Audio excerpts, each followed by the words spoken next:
Hello everybody, today we are going to learn about some best study methods slash techniques slash hacks or ways. First one is Eisenhower matrix. Do you know why most people stay busy but never productive? Because they don't use Eisenhower matrix. It's simple to into two box that helps you decide what to do, what to delegate and what to delete. Box number 1 is urgent plus important. That says do it now. Box number 2 is important but not urgent, schedule it. This is where growth happens. Box number 3, not important but urgent, delegate it to someone else. Box number 4 is not important plus not urgent, just delete it. It is pure time pass. These metrics was used by US President Dwight Eisenhower to manage his work. So the next time you are stressed about too many tasks, put them in this matrix and see the magic of Eisenhower matrix. Second number is most students are busy the whole day but still feel guilty at night. Why? Because they don't know what to do and when to do. Here is the hack. Step number 1, write your tasks. Put them in 4 boxes like that of Eisenhower matrix. Plus, use the Pomodoro technique that states work on a task with full focus for 25 minutes with no phone and no distraction. Then take a small 5-minute break and do what you want. That's first Pomodoro. Do 4 Pomodoro back to back, then take a long break of 15 to 30 minutes at once. This is Pomodoro technique. Third one is Feynman technique, which is used by a great physicist, Feynman. As per my view, most students read but never understand. That's where the Feynman techniques comes in and the smartest way to learn anything. Step number 1, pick a concept like you are learning a topic about democracy. Step number 2 is explain it in your simple words like you are teaching to a 10-year-old child in simple words. Step number 3, if you get stuck or use big fancy terms, it means you don't truly understand and go back and study.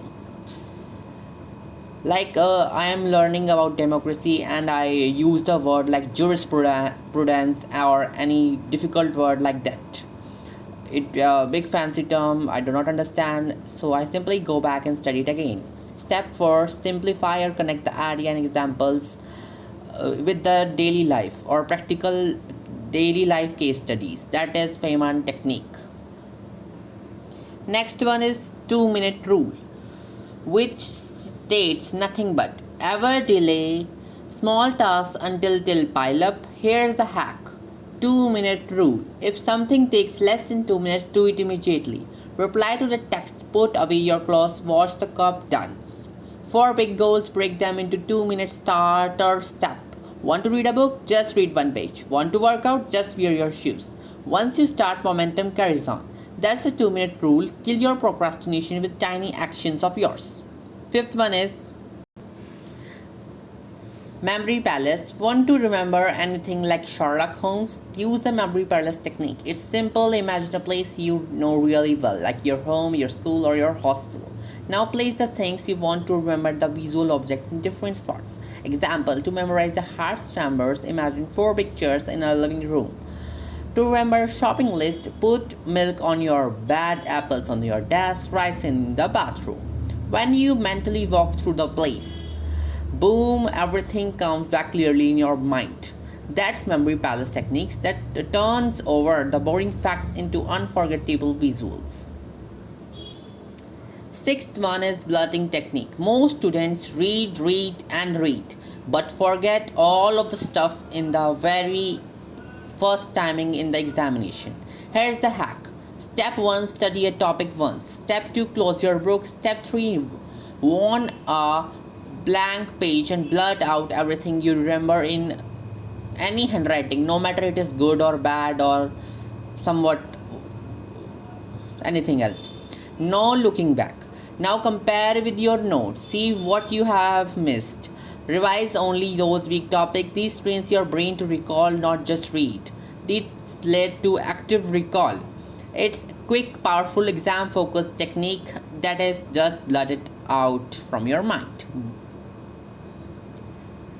Once Kidlin said, if you write the problem down clearly, the matter is half resolved. In other words, putting your thoughts or worries on paper helps you see the issue, break it down, and prioritize and manage it rather than letting mental clutter overwhelm you.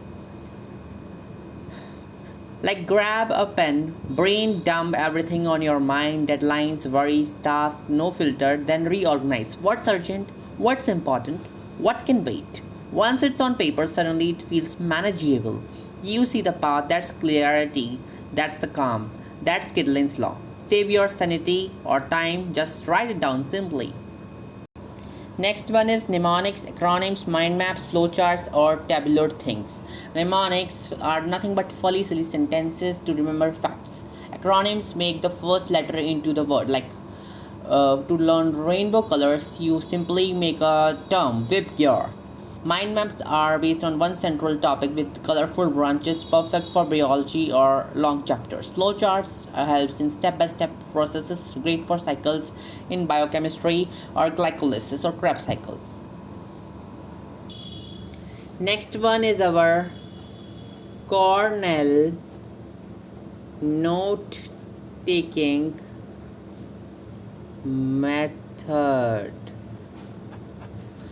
Divide your page into 3 zones: notes right, cues and questions left, summary bottom, and force you to understand, not just copy. These one will make your revision 10x powerful through this wonderful technique.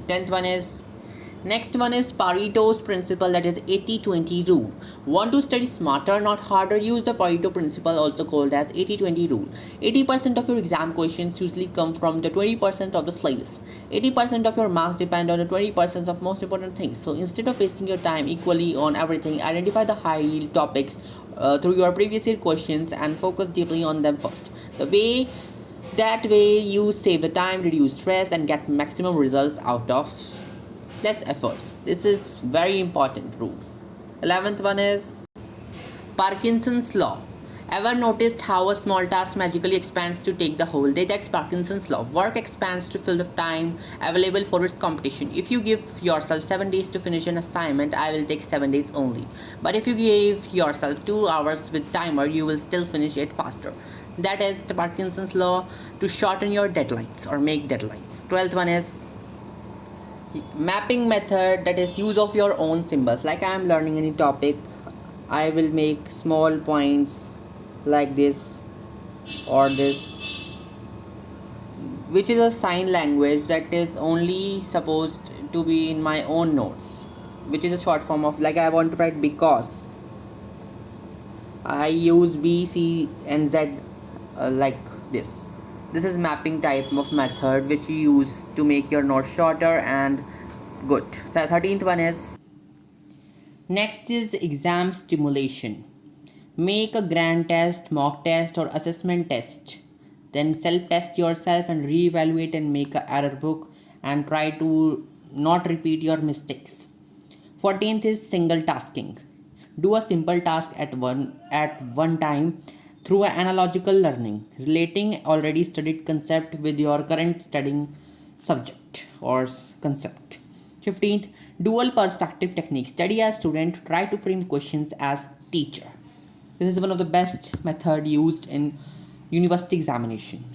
16th is hydration technique, that says take breaks whenever you are tired and sip water when tired.